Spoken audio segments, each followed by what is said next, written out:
जंगल में हर दिन शांति रहती थी। पेड़ों की शाखों पर चिड़ियों के गीत गूंजते, नदी के किनारे खरगोश खेलते और हवा में महकते फूल सबको खुश कर देते।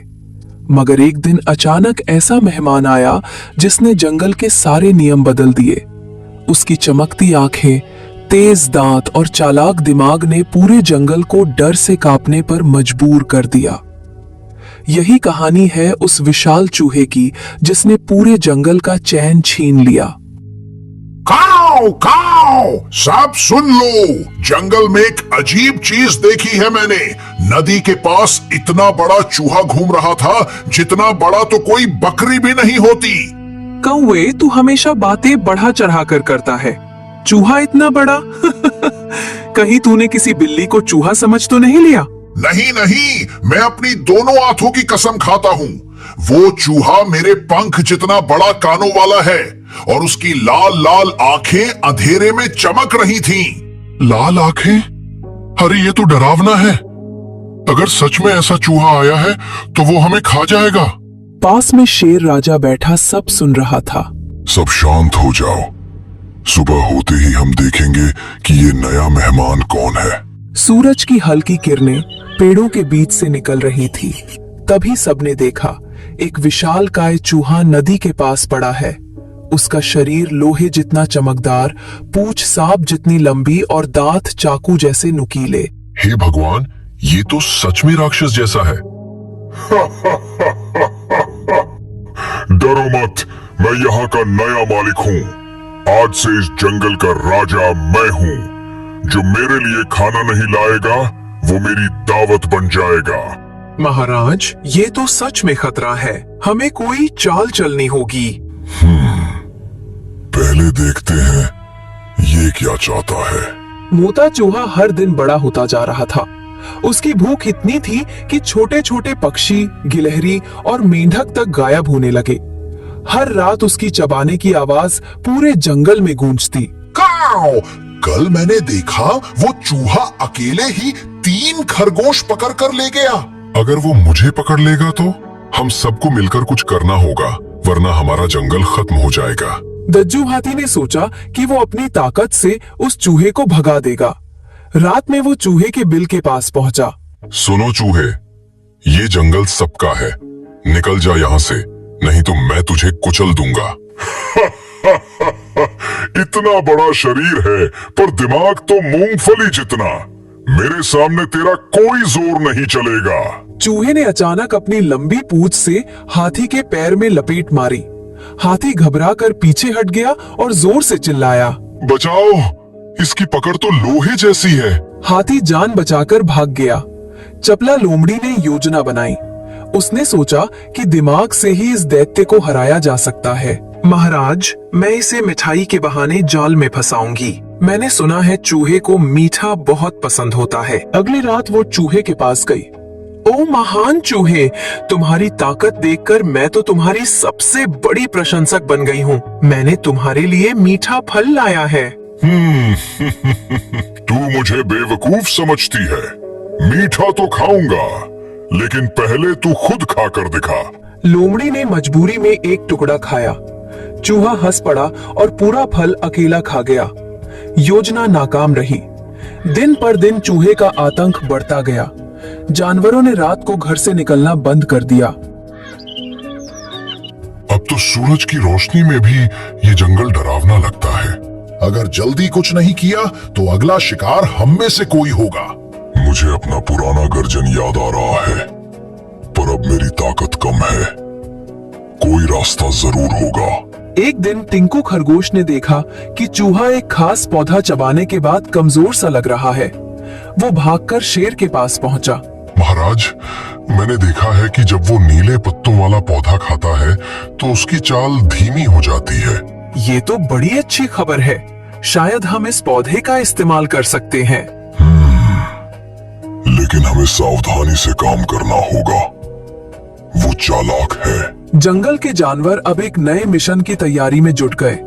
मगर क्या नीले पत्तों वाला पौधा सच में चूहे को हरा पाएगा या उसकी चालाकी फिर से सब पर भारी पड़ेगी? जंगल की हवा में अब हर ओर डर फैला हुआ था। रात की खामोशी को सिर्फ चूहा मोता के दांतों की चर चर आवाज तोड़ती थी। जानवर अपनी बिलों और घोंसलों में सिमटे रहते, पर नीले पत्तों वाले पौधे की खोज ने उम्मीद की एक हल्की किरण जगा दी थी। मगर उम्मीद के साथ डर भी था, क्योंकि मोता सिर्फ ताकतवर नहीं बल्कि चालाक भी था।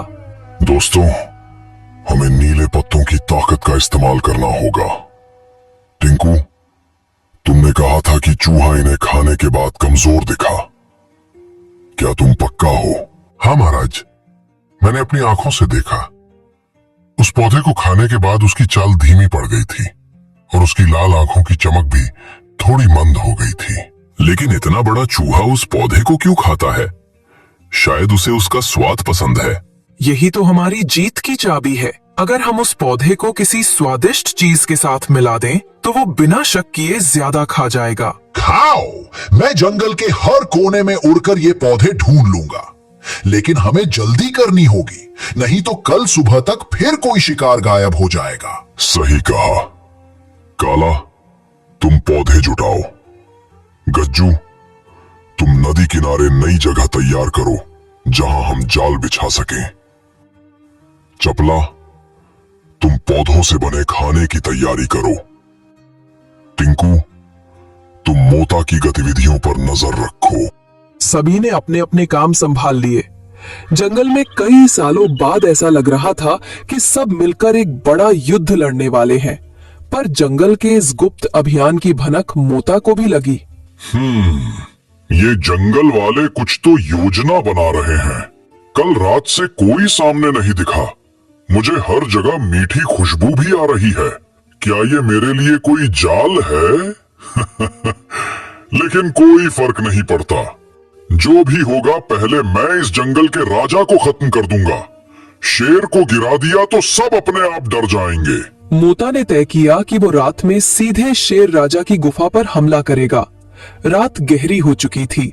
चांदनी पेड़ों के बीच से छनकर आ रही थी।